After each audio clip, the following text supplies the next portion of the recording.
Hey, it's Amy. So tonight we are going to be drinking some dandelion tea and discussing criminal justice on Native American reservations. Before we get started, I want to direct your attention to the description box below.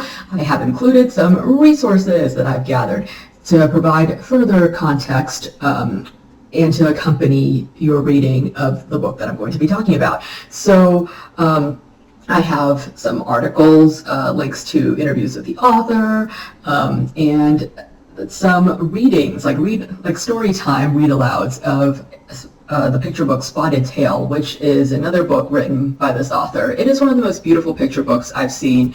I tried to get myself a copy, but they said it wouldn't arrive before Christmas, and I went, I need to do this video as soon as possible. So you can see from the links down there, there's a reading/interview by the company that published it, and there's also a story time with a school librarian at Todd County Elementary School. I don't know about you, but if I am unfamiliar with a subject, which in this case I am, I like to pick up the children's picture book version of it. Of course, you have to make sure you're reading like a accurate version of your reading children's nonfiction, but if it's something that's like highly rated or given something that's recommended by like Own Voices magazines and everything, then I would suggest picking up a children's book so you can make yourself more familiar with the material. So there are two ways to do this. You can either look at all that content before you get started, or you could read the book first, like I did. Go in knowing nothing, and then read all of it, or look at all of it afterwards for further information. Personally, I think the author did a very good job providing context in text as we go along in the story. He is a professor on Native American history, so I guess he's just used to explaining all of these issues to an audience that is not very familiar with it. I think even if you didn't choose to look at all these resources first, you won't really have a problem, but like I said, just in case, it is down there for your use. So why am I choosing to provide references when I've never bothered to do that for video before? It's because today's book covers a rather serious subject that I do not want to get wrong. And it's not something I'm very familiar with, so I want to leave you the information there for you to do your own research. And I also have my notes off on the side so that I can glance at names and everything in case I need them. So the book I am going to be talking about today is Winter Counts by David Heska Wanbli Weiden. It's a very long name, so I want to make sure I'm getting it right. It is set on the Rosebud Reservation, which is a reservation for the Lakota Band of Indians, like one of their branches. It is a mystery suspense thriller, but it is also a book that is meant to just really start a dialogue about injustice and how the criminal justice system has failed Native Americans. And it revolves around this thing called the Major Crimes Act, which I was actually not aware of before I read this book. This is a law that was passed in 1885 as part of the Indian Appropriations Act. And what happened was there was this Lakota chief, Spotted Tail, who I guess was more of a diplomat. He was a peacekeeper. He got along with the white people in that area, so they liked him, and I guess I'm not really sure exactly what happened, but he was murdered by a fellow Lakota. And at that time, I think Native American tribes were still allowed to exact their own form of justice, so they chose not to execute the person responsible. They instead chose to exile him, and the Americans, I guess the white people in the surrounding areas, were furious. They were like, what do you mean you're not executing this guy? Exile is not enough for him. And as a result of that, the U.S. government decided that from now on, it was going to take over prosecuting felony crimes that take place on reservations, despite the fact that that's considered sovereign land. It's not supposed to fall under the jurisdiction of the U.S. government. And this is problematic because since these reservations, these tribes, are not allowed to prosecute their own felony crimes, they can only, the tribal police on reservations are only allowed to prosecute crimes up to a certain level, minor, misdemeanors, stuff like that. If there's anything bigger, domestic violence, abuse, rape, murder, drug charges, they have to go to a federal court. It has to be referred to the feds, the FBI, and and in certain cases, especially in cases involving drugs, that this could result in very extreme sentences, because with drug cases, like if you, because like from what I understand, it seems to skip a level. So if the tribal police can't do anything about it, or the tribal justice system can't do anything, then it automatically goes straight up to the federal level. So it skips the state level. And I think if you get in trouble involving drugs and you're prosecuted at the state level, your sentence is not as harsh as if you are prosecuted at the federal level. It results in a longer prison sentence. So because of that, like you end up with a lot of Native American children, like young people, young men especially, who get in trouble when they are teenagers or something and just end up in jail, and they can't, they have to spend like 10, 15 years of their lives there. And like when they could have gotten like a lower, like a lesser sentence if they had just been prosecuted in state court, or if the tribes had been allowed to prosecute their own felony crimes. And like in addition, other crimes such as rapes and like spousal abuse and all that stuff, like they just don't get prosecuted. Like only 30 to 40% of crimes, like felony crimes committed on reservations, actually get prosecuted by the feds. Most of the time they're just like, well, we don't have resources, like we don't have enough evidence, there's not much of a case there, and they just toss out the case, and the person who committed the crime just goes free. So like lots of people on the reservation who are inclined to doing like bad things, like they know they can just get away with it because most likely the feds are just not going to bother going after them. So that is the premise for this book. The sorry, that was a very long introduction. The protagonist, Virgil Wounded Horse, works as an enforcer or a paid vigilante on his reservation, the Rosebud Reservation. So what he does is, after the justice system has failed, like after the case has been tossed out, or in some cases families don't want to, push like too hard because like the person who perpetrated the crime comes from a more influential family and they're afraid of retribution, something like that. So what they'll do is they will go ahead and pay Virgil, and he will beat up the person who committed the crime so that they get some form of justice. I mean, it's ideally the person would have to go to prison, but since the government won't do anything to help them, this is like the best they can do. It's like that scene in The Godfather where Michael has Connie's husband executed because he finds out that he beat up Connie. I mean, I don't blame them. Like if anything like that happened to like my sister or my niece or something, like I would want justice. And if I knew for sure that this criminal is going to get away like scot-free, and the government isn't going to do anything about it at all, like I might also be inclined to use a paid vigilante. Like I do not blame these people at all for using like their own like reservation enforcer to like go after these perpetrators. And David Heska Wanbli Weiden says that this is an actual thing that happens at reservations. Like this is like based off of real life.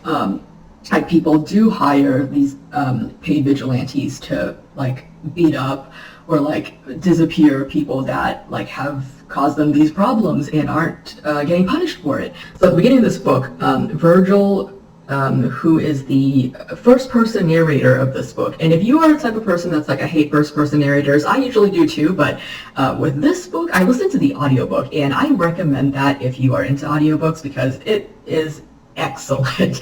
I think I enjoyed it much more because of the audiobook. I mean, I think I would have enjoyed it regardless, but like I loved listening to this reader. I think his name is Gerald Davis, so there's probably only one audiobook version, but just in case, that's the reader that I had for my audiobook.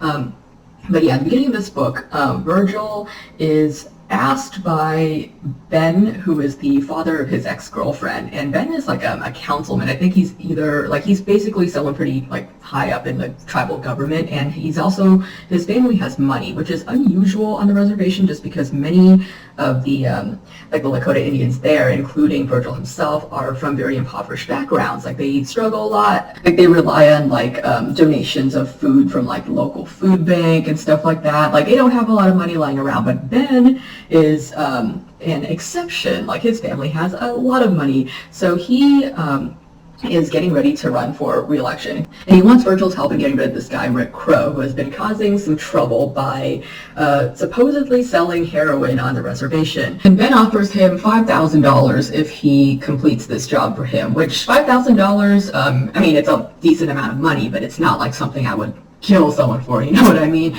But Virgil says that that's more than he makes in a year, which shocked me. I went, whoa, like I did not know the situation was that bad, I guess, that like $5,000 would be enough for him to consider like disappearing this guy for his ex's dad. But he still like hesitates because he thinks like, okay, this just doesn't seem like, it seems kind of fishy, like as in like the whole situation, like he doesn't really believe that Rick is selling heroin, and if he is, then like is it really worth it to get involved? Like he's really not interested exactly in taking on the case. But you know, like a few chapters in, like his nephew, who he like raises because his sister was killed in an accident a couple of years ago. So he takes care of his nephew, and he finds his nephew like basically like on the verge of death after having taken some heroin, and this just infuriates him, rightfully so. And he decides, because of that, to take this case for Ben.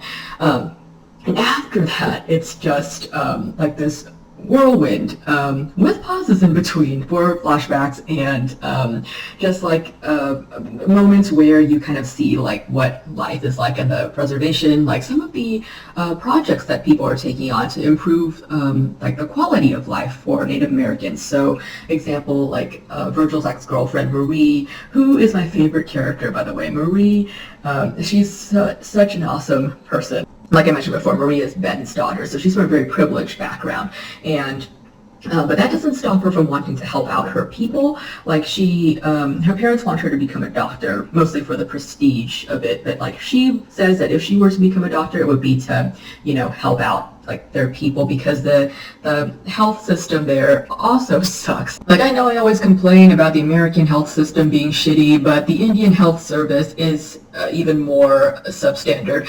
Like there's a scene where, like after David, the nephew, overdoses, like they end up at like the nearest hospital, which is I think 50 miles away from the reservation. And after they get there, he mentions that like he would like to keep his nephew there a bit longer. The doctor says, we don't have enough beds, like you need to take him back home. He can recover at home. Basically, he makes a comment about like the quality of the care there, and like the doctor, who is presumably white, tells him, you should be grateful that you're getting this care for free from the U.S. government.